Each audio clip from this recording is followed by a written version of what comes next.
নমস্কাৰ, মই জনাৰ্দন বৰা আৰু আপোনালোকে চাই আছে জেডি নিউজৰ বিশেষ অনুষ্ঠান prime time of the day. আজি দেশৰ লগতে ভাৰতৰ বিভিন্ন প্ৰান্তৰ পৰা কেইবাটাও গুৰুত্বপূৰ্ণ খবৰ যুগুত কৰা হৈছে। তাৰে ভিতৰত প্ৰথমটো খবৰেই হৈছে এটা বহুতেই বেছি গুৰুত্বপূৰ্ণ খবৰ। দয়া নাই ক্ষমা নাই। এইবাৰ চৰকাৰী নীতিৰে পুনৰ একশ্যন আৰম্ভ কৰিবলৈ সাজু হৈছে হিমন্ত বিশ্ব শৰ্মাৰ চৰকাৰে। পুনৰ ৩৯৯ বিঘা ভূমিত চলিব প্ৰশাসনৰ বুলডোজাৰ। আৰু এই সন্দৰ্ভত সবিশেষ তথ্য চাওঁ আহক ফুল স্ক্ৰীনৰ জৰিয়তে। পুনৰ জনাইছোঁ, বেদখলকাৰীৰ বিৰুদ্ধে দয়া নাই, লগতে ক্ষমা নাই। চৰকাৰী নীতিৰে একশ্যন আৰম্ভ কৰিবলৈ সাজু প্ৰশাসন। এইবাৰ নগাঁও জিলাৰ চামগুৰিৰ বেদখলকৃত এলেকাত চলিব বৃহৎ উচ্ছেদ অভিযান। ২০০তকৈও অধিক পৰিয়ালৰ বাসগৃহত পৰিব এবাৰ প্ৰশাসনৰ হাতোৰা। প্ৰায় ৩৯৯ বিঘা বেদখলকৃত ভূমিত চলিব বুলডোজাৰ। নগাঁও জিলাৰ চামগুৰিৰ বেলগুৰিত গেজিং ৰিজাৰ্ভৰ বেদখলকৃত ভূমিত চলিব এবাৰ বৃহৎ উচ্ছেদ অভিযান। ইতিমধ্যে প্ৰশাসনৰ তৰফৰ পৰা জাৰি কৰা হৈছে কঠোৰ জাননী। আৰু এই উচ্ছেদৰ জাননী লাভ কৰাৰ পিছতে ঘৰ এৰিছে এতিয়া একাংশ বেদখলকাৰীয়ে। পৰৱৰ্তী খবৰটো হৈছে, এইবাৰ সদনৰ মজিয়াত গৌৰৱ গগৈয়ে পাকিস্তান ভ্ৰমণ কৰাৰ সন্দৰ্ভত কঠোৰ হৈ পৰিছে এবাৰ কেন্দ্ৰীয় গৃহমন্ত্ৰী অমিত শ্বাহ। আৰু কেন্দ্ৰীয় গৃহমন্ত্ৰীগৰাকীয়ে গৌৰৱ গগৈৰ প্ৰসংগত মন্তব্য কৰি কয় যে এইবাৰ গৌৰৱ গগৈৰ পাকিস্তান প্ৰসংগ পালেগৈ সদনৰ মজিয়া। লোকসভাত গৃহমন্ত্ৰী অমিত শ্বাহে উত্থাপন কৰিলে গৌৰৱ গগৈৰ পাকিস্তানৰ প্ৰসংগ। গৌৰৱ গগৈ কেইবাবাৰো পাকিস্তানলৈ গৈছে, এই মন্তব্য অমিত শ্বাহৰ। কিন্তু সীমান্তলৈ গৌৰৱ গগৈ গৈছেনে বুলি এতিয়া স্পষ্টভাৱে মন্তব্য কৰিছে পোনপটীয়াকৈ সাংসদগৰাকীক। ভাৰত পাকিস্তানৰ সীমান্তত গ'লে আমাৰ ভাৰতীয় সেনাৰ কষ্টৰ কথা বুজি পাব। গতিকে গৌৰৱ গগৈ সময় পালে এবাৰ ভাৰত পাকিস্তানৰ সীমান্তলৈ যাওক। -43 ডিগ্ৰীত পাহাৰ নদীৰ মাজত থাকি দেশক সুৰক্ষা দি আহিছে জোৱানে। কোনোবাই পাকিস্তানৰ পৰা অনুপ্ৰৱেশ কৰিলে আমি ইয়াৰ পৰা কঠোৰ ব্যৱস্থা ল'ম। কংগ্ৰেছ চৰকাৰৰ সময়ত পাকিস্তানীক ভিছা দি মতা হৈছিল ভাৰতলৈ। যেনেকৈ গৌৰৱ গগৈ পাকিস্তানলৈ গৈছিল, তেনেকৈ পাকিস্তানী সন্ত্ৰাসবাদী ভাৰতলৈ আহিছিল। গৌৰৱ গগৈ সদনৰ মজিয়াত প্ৰত্যুত্তৰ প্ৰদান কৰিছে এনেদৰে এতিয়া কেন্দ্ৰীয় গৃহমন্ত্ৰী অমিত শ্বাহে। পাকিস্তানে বিচৰা ধৰণে লোকসভাৰ মজিয়াত প্ৰশ্ন কৰিছিলে সাংসদ গৌৰৱ গগৈয়ে। আৰু তাৰ পিছতেই এতিয়া পাকিস্তানৰ সংবাদ মাধ্যমত দেখিবলৈ পোৱা গৈছে গৌৰৱ গগৈয়ে কৰা সেই ভাষণৰ চৰ্চা। ভাৰতীয় সেনাৰ অপাৰেশ্যন সিন্দুৰক লৈ প্ৰশ্ন কৰাৰ বাবে এতিয়া পাকিস্তানী সংবাদত গৌৰৱ গগৈক প্ৰশংসা কৰা হৈছে। ভাৰতে কিয় পাকিস্তানৰ সৈতে যুদ্ধ বন্ধ কৰিছিল বুলি প্ৰশ্ন কৰিছিলে সাংসদ গৌৰৱ গগৈয়ে। সদনত এই প্ৰশ্ন কৰাৰ বাবে পাকিস্তানৰ সংবাদ মাধ্যমত উচ্চ পৰ্যায়ৰ প্ৰশংসা কৰা হৈছে গৌৰৱ গগৈক। পাকিস্তানে দাবী কৰি আহিছিল ভাৰতে যুদ্ধত কেইবাখনো ফাইটাৰ জেট হেৰুৱাইছিল। গৌৰৱ গগৈয়ে লোকসভাৰ মজিয়াত সেই প্ৰশ্নই উত্থাপন কৰিছিল। পাকিস্তানে বিচৰা ধৰণে প্ৰশ্ন কৰাৰ বাবে গৌৰৱ গগৈক এতিয়া প্ৰশংসা কৰিছে পাকিস্তানৰ সংবাদ মাধ্যমৰ জৰিয়তে। আৰু এনেদৰে এতিয়া গৌৰৱ গগৈয়ে পাকিস্তান ভ্ৰমণ কৰাৰ সন্দৰ্ভত তীব্ৰভাৱে কটাক্ষ কৰিছে সাংসদগৰাকীক কেন্দ্ৰীয় গৃহমন্ত্ৰী অমিত শ্বাহে। পৰৱৰ্তী খবৰটো হৈছে, যিকোনো মুহূৰ্তত ভাৰত ত্যাগ কৰিব পাৰে সাংসদ গৌৰৱ গগৈয়ে। এই সন্দৰ্ভত মুখ্যমন্ত্ৰী ডক্টৰ হিমন্ত বিশ্ব শৰ্মাই এটা বিশেষ পোষ্ট কৰিছে। আৰু এই সন্দৰ্ভত সবিশেষ তথ্য চাওঁ আহক ফুল স্ক্ৰীনৰ জৰিয়তে। যিকোনো সময়ত ভাৰত ত্যাগ কৰিব পাৰে সাংসদ গৌৰৱ গগৈয়ে। গৌৰৱ গগৈয়ে প্ৰমাণ কৰি দিলে যে তেওঁ পাকিস্তানৰ হৈ কাম কৰে। তেওঁৰ পত্নী আৰু 2 সন্তানৰ বিদেশী নাগৰিকত্বত থকা। সেয়েহে তেওঁ যিকোনো সময়তে ভাৰত এৰি যাব পাৰে। আৰু গৌৰৱ গগৈয়ে কৰা এই ধৰণৰ কাৰ্যই এতিয়া আমাৰ অসমক বদনামী কৰিছে। গৌৰৱপূৰ্ণ ঐতিহ্য থকা কোটি কোটি ভাৰতীয়ক তেওঁ বিশ্বাসঘাতকতা কৰিলে। এনেধৰণে লিখি গৌৰৱ গগৈয়ে সদনত দিয়া ভাষণৰ পিছতে মুখ্যমন্ত্ৰী ডক্টৰ হিমন্ত বিশ্ব শৰ্মাই সামাজিক মাধ্যমত আপলোড দিছে এটা বিশেষ পোষ্ট।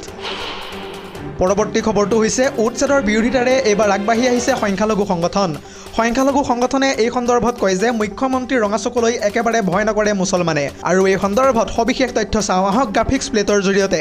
পুনৰ জনাইছোঁ, উচ্ছেদৰ নামত ৰাজনীতি কৰিছে বিজেপি চৰকাৰে। ২৬ৰ নিৰ্বাচনী বৈতৰণি পাৰ হ'বলৈ উচ্ছেদ কৰিছে হিমন্ত বিশ্ব শৰ্মাই। অসমত কোনোপধ্যেই হিন্দু মুছলমানৰ ৰাজনীতি কৰিবলৈ দিয়া নহ'ব। মুখ্যমন্ত্ৰী ৰঙাচকুলৈ ভয় নকৰে অসমৰ মুছলমানে। প্ৰয়োজন হ'লে মুছলমানৰ অধিকাৰৰ বাবে গুলী খাবলৈকো আমি সাজু বুলি মন্তব্য কৰিছে বৰ্তমান সময়ত। মুছলমানৰ ন্যায্য অধিকাৰ বিচাৰি সমগ্ৰ অসম স্তব্ধ কৰি দিয়াৰ হুংকাৰ প্ৰদান কৰিছে এতিয়া সংখ্যালঘু সংগঠনে। লগতে মছজিদ মাদ্ৰাছাত বুলডোজাৰ চলাই আমাৰ ধৰ্মীয় অনুভূতিত আঘাত হানিছে। সংবিধানে দিয়া অধিকাৰ খৰ্ব কৰিব বিচাৰিছে অসমৰ মুখ্যমন্ত্ৰী ডক্টৰ হিমন্ত বিশ্ব শৰ্মাই। মুখ্যমন্ত্ৰী আৰু বিজেপি চৰকাৰৰ বিৰুদ্ধে গৰজি উঠিল এনেদৰে এতিয়া সংখ্যালঘু সংগঠন চমুকৈ মোচা। দৰ্শকসকল, আৰু বহুতো গুৰুত্বপূৰ্ণ খবৰ আছে। যদিহে আপুনি এতিয়ালৈকে এই ভিডিঅ'টো লাইক কৰা নাই তেন্তে এতিয়াই লাইক কৰি দিয়ক। আৰু এনেধৰণৰ খবৰসমূহ প্ৰত্যেক দিনে পাই থাকিবৰ কাৰণে চেনেলটো ছাবস্ক্ৰাইব কৰি কাষতে থকা বেল আইকনটো প্ৰেছ কৰি ৰাখিবলৈ একেবাৰেই নাপাহৰিব। পৰৱৰ্তী খবৰটো হৈছে আন এটা বহুতেই বেছি উদ্বেগজনক খবৰ। সৌসিদিনা নন্দিনী কাশ্যপ নামৰ অভিনেত্ৰীগৰাকীৰ বাহনে খুন্দিওৱা ছামিউল হকে অৱশেষত মৃত্যুৰ ওচৰত হাৰ মানিলে। আৰু এই সন্দৰ্ভত সবিস্তাৰে সবিশেষ তথ্য চাওঁ আহক। পুনৰ জনাইছোঁ অভিনেত্ৰী নন্দিনী কাশ্যপৰ বাহনে খুন্দিওৱা যুৱকজনে অৱশেষত মৃত্যুক আঁকোৱালি লৈছে। এপ'ল' হস্পিটেলত মৃত্যুৰ ওচৰত হাৰ মানিলে ছামিউল হকে। যোৱা 25 জুলাই তাৰিখে পুৱতি নিশা নন্দিনীৰ বাহনে খুন্দিয়াইছিল ছামিউল হকক। সংকটজনক অৱস্থাত চলি আছিল ছামিউল হকৰ চিকিৎসা। দুৰ্ঘটনা সংঘটিত কৰিয়েই পলাই ফুৰিছিল অভিনেত্ৰী নন্দিনী কাশ্যপে। আৰু এই অভিনেত্ৰীগৰাকীৰ বাহনে খুন্দিওৱা যুৱকজনে অৱশেষত মৃত্যুৰ ওচৰত হাৰ মানি অজান দেশলৈ কৰিলে গমন। পৰৱৰ্তী খবৰটো হৈছে বিমানবন্দৰৰ নিচেই কাষতে আদানীক লাগে আৰু মাটি। 1116টা পৰিয়াললৈ চৰকাৰৰ তৰফৰ পৰা আহি গ'ল নটিচ। আৰু এই সন্দৰ্ভত সবিশেষ তথ্য চাওঁ আহক গ্ৰাফিক্স প্লেটৰ জৰিয়তে। পুনৰ জনাইছোঁ আদানীক অসমৰ মাটি দিবলৈ উঠি পৰি লাগিছে হিমন্তৰ চৰকাৰ। এইবাৰ বিমানবন্দৰৰ সমীপৰ 1116টা পৰিয়াললৈ আহি গ'ল চৰকাৰী জাননী। বিমানবন্দৰৰ সম্প্ৰসাৰণৰ নামত এইবাৰ প্ৰায় 410 বিঘা ভূমি কৰা হ'ব অধিগ্ৰহণ। চৰকাৰৰ তৰফৰ পৰা জাননী পোৱাৰ পিছতে এতিয়া পৰিয়ালকেইটাৰ মাজত সৃষ্টি হৈছে হাহাকাৰময় পৰিস্থিতিৰ। আজাৰাত প্ৰায় 83 বিঘা 4 কঠা 15 লেচা মাটিৰ লগতে গড়লত 70 বিঘা 16 লেচা মাটি আৰু মিৰ্জাপুৰত 257 বিঘা মুঠ প্ৰায় 410 বিঘা ভূমি অধিগ্ৰহণ কৰাৰ যোজা চলাইছে ইতিমধ্যে হিমন্তৰ চৰকাৰে। আৰু চৰকাৰী জাননী পোৱাৰ পিছতে এতিয়া মুখ্যমন্ত্ৰীৰ হস্তক্ষেপৰ দাবী তুলিছে ভুক্তভোগী পৰিয়ালকেইটাই। পৰৱৰ্তী খবৰটো হৈছে আন এটা বহুতেই বেছি গুৰুত্বপূৰ্ণ খবৰ। উচ্ছেদৰ সন্দৰ্ভত পুনৰবাৰ গৰজি উঠিছে আছাদুদ্দিন ওৱেইচি।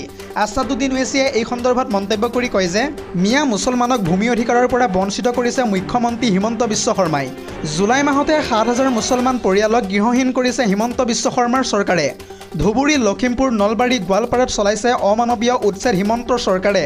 সংবিধান নামানি হিমন্ত বিশ্ব শৰ্মাই চলাইছে বুলডোজাৰ। মিছন বসুন্ধৰাত কিয় সাঙুৰি লোৱা নাই বাংলাদেশী মুছলমানক? এনেদৰে এতিয়া পোনপটীয়াকৈ আছাদুদ্দিন ওৱেইচিয়ে হিমন্ত বিশ্ব শৰ্মাক কৰিছে প্ৰশ্ন। নিৰ্বাচনত জয়ী হ'বলৈ ভূমিহীন মানুহক উচ্ছেদ কৰিছে এতিয়া হিমন্ত বিশ্ব শৰ্মাই। অসমৰ মিয়া মুছলমানৰ ন্যায়ক লৈ এনেদৰে এতিয়া গৰজি উঠিছে আছাদুদ্দিন ওৱেইচি। পৰৱৰ্তী খবৰটো হৈছে বিজেপি দলক ভোট বৰ্জন কৰাৰ সিদ্ধান্ত গ্ৰহণ কৰিছে ইতিমধ্যে ৰাজ্যৰ কেইবাখনো চাহ বাগিচাৰ শ্ৰমিকে। ২৬ত বিপদত পৰিব পাৰে ভাৰতীয় জনতা পাৰ্টি। আৰু এই সন্দৰ্ভত চাওকে আমাৰ এক্সক্লুচিভ প্ৰতিবেদন। পুনৰ জনাইছোঁ 2026ত বাগানত প্ৰত্যাহ্বানৰ সন্মুখীন হ'ব পাৰে ভাৰতীয় জনতা পাৰ্টি। ৰাজ্যৰ বাগিচাই বাগিচাই বিজেপি বৰ্জনৰ সিদ্ধান্ত গ্ৰহণ কৰিছে এতিয়া বহুতো চাহ শ্ৰমিকে। বিগত 2টা দিন ধৰি ৰাজ্যৰ প্ৰতিখন চাহ বাগানত বিজেপি বিৰোধী ঢৌ অব্যাহত। এইবাৰ আছাৰ নেতৃত্বত একত্ৰিত হৈছে ৰাজ্যৰ শ শ চাহ বাগিচা। চাহ বাগানত বিজেপি নেতাৰ প্ৰৱেশ নিষিদ্ধ সদৌ অসম আদিবাসী ছাত্ৰ সন্থা চমুকৈ আছাৰ। দুদিন পূৰ্বে সাংসদ কামাখ্যা প্ৰসাদ তাছাই কৰা মন্তব্যক লৈ জাঙুৰ খাই উঠিছে এতিয়া আদিবাসী ছাত্ৰ সন্থা। চাহ জনগোষ্ঠীৰ জনজাতিকৰণক লৈ কৰা এই মন্তব্যৰ পিছতেই ডাঙৰ সিদ্ধান্ত গ্ৰহণ কৰিছে ইতিমধ্যে আদিবাসী ছাত্ৰ সন্থাই। আৰু এই সন্দৰ্ভত কামাখ্যা প্ৰসাদ তাছাই মন্তব্য কৰি কৈছিল যে চাহ বাগানৰ অধিকাংশ লোকেই খ্ৰীষ্টান ধৰ্ম গ্ৰহণ কৰিছে, লগতে যাৰ বাবে জনজাতিকৰণৰ ক্ষেত্ৰত কাৰিকৰী অসুবিধাৰ সৃষ্টি হৈছে। কামাখ্যা প্ৰসাদ তাছাই কৰা এই মন্তব্যৰ পিছতেই এতিয়া বাগানে বাগানে আৰম্ভ হৈছে তীব্ৰ প্ৰতিবাদ। সাংসদ কামাখ্যা প্ৰসাদ তাছাৰ প্ৰতিমূৰ্তিত দাহ কৰি প্ৰতিবাদ সাব্যস্ত কৰিছে এতিয়া আদিবাসী সংগঠনে। আদিবাসী ছাত্ৰ সন্থাৰ নেতৃত্বৰে সাংসদ হোৱা সাংসদগৰাকীৰ মন্তব্যক ভুলতো মানি নলয় সংগঠনটোৱে। চাহ জনগোষ্ঠীৰ লোকৰ মাজত ধৰ্মীয় বিভেদ সৃষ্টি কৰাৰ অভিযোগ তুলিছে এতিয়া সাংসদগৰাকীৰ বিৰুদ্ধে। সাংসদগৰাকীয়ে কৰা এই মন্তব্য উঠাই নল'লে 2026ত বিজেপি দল বৰ্জনৰ সিদ্ধান্ত গ্ৰহণ কৰিব সংগঠনটোৱে। পৰৱৰ্তী খবৰটো হৈছে PM কিষাণৰ 20 নং কিস্তিৰ ধনক লৈ আহি পৰিছে এটা বিগ আপডেট। দেশৰ কোটি কোটি কৃষকসকলৰ বাবে আহি গ'ল ভাল খবৰ। আহি থকা 2 আগষ্টৰ পূৰ্বে দেশৰ কৃষকসকললৈ আহিব পাৰে ভাল খবৰ। কোটি কোটি কৃষকসকলে লাভ কৰিব এবাৰ 20 নং কিস্তিৰ ধন। তালিকাত নাম থকা প্ৰত্যেকজন কৃষকে লাভ কৰিব এবাৰ 2000কৈ টকা। এটা ভুলৰ বাবে আপুনি নাপাব পাৰে 20 নং কিস্তিৰ ধন। গতিকে সাৱধান হওক, বাধ্যতামূলক EKYC নকৰাসকল বঞ্চিত হ'ব পাৰে এবাৰ ধন লাভৰ পৰা। 20 নং কিস্তিৰ ধন পাবলৈ কৃষকে কৰিব লাগিব বাধ্যতামূলকভাৱে EKYC। আৰু এই EKYC সম্পূৰ্ণ নকৰিলে বঞ্চিত হ'ব এবাৰ 20 নং কিস্তিৰ ধন লাভৰ পৰা। আনফালে যিসকল কৃষকে ভুৱা নথি পত্ৰৰে PM কিষাণ সন্মান নিধিৰ 20 নং কিস্তিৰ ধন এতিয়ালৈকে লাভ কৰি আছে, তেওঁলোক এবাৰ ভয়ংকৰ বিপদত পৰাৰ পূৰ্ণ সম্ভাৱনা আছে। পৰৱৰ্তী খবৰটো হৈছে আন এটা বহুতেই বেছি গুৰুত্বপূৰ্ণ খবৰ। হিমন্ত বিশ্ব শৰ্মাৰ চৰকাৰৰ নেতৃত্বত প্ৰশাসনে চলোৱা উচ্ছেদক লৈ পুনৰবাৰ সৰব হৈ পৰিছে ৰেজাউল কৰিম চৰকাৰ। ৰেজাউল কৰিম চৰকাৰে এই সন্দৰ্ভত মন্তব্য কৰি কয় যে মুছলমানক অসমৰ পৰা আঁতৰোৱাৰ অধিকাৰ নাই হিমন্ত বিশ্ব শৰ্মাৰ চৰকাৰৰ। যিমান দিন থাকিম আমি বীৰৰ দৰে থাকিম, আমাক গুলি কৰিলেও আমি ভয় নকৰোঁ। লগতে আমি এই ভূমিতে জন্ম হৈছোঁ আৰু এই ভূমিতে মৰিম, এনেদৰে স্পষ্টভাৱে মন্তব্য কৰিছে ৰেজাউল কৰিম চৰকাৰে। ইয়াৰ উপৰিও কয় যে আমাক গতিয়াই অসমৰ পৰা বাহিৰ কৰাৰ অধিকাৰ নাই মুখ্যমন্ত্ৰীৰ। ৭১ৰ পিছৰ যদিহে কোনো বাংলাদেশী আছে তেন্তে আমাক দেখুৱাই দিয়ক। আমছুৱে নিজেই অসমৰ পৰা বাহিৰ কৰি দিব। আমছুৱে কেতিয়াও বাংলাদেশীৰ পক্ষ নলয়। কিন্তু আমছুৱে মুছলমানৰ গাত হাত দিলে কোনোপধ্যেই সহ্য নকৰে। যদি আমাক ইমানেই বেয়া পায় আমাক নাইকিয়া কৰি দিয়ক। মানুহ হৈ অমানৱীয় কাম ভুলতো নকৰিব হিমন্ত বিশ্ব শৰ্মাই। প্ৰতিটোপাল চকুপানীৰ মূল্য আমাক লাগিব। অসমৰ মানচিত্ৰৰ পৰা মুছলমানক নাইকিয়া কৰাৰ ষড়যন্ত্ৰ কৰিছে হিমন্ত বিশ্ব শৰ্মাই।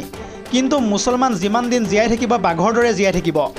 মুছলমানক কৰা অত্যাচাৰৰ বিচাৰ হ'বই লাগিব আৰু এই বিচাৰ অসমৰ ভূমিতেই হ'ব। লগতে এই বিচাৰ অসমৰ ৰাইজেই কৰিব। চৰকাৰৰ বিৰুদ্ধে হাজাৰ হাজাৰ মুছলমানৰ সৈতে আমছুৱে এনেদৰে এতিয়া তীব্ৰভাৱে কটাক্ষ কৰিছে মুখ্যমন্ত্ৰী ডক্টৰ হিমন্ত বিশ্ব শৰ্মাক। News desk report, ZD news.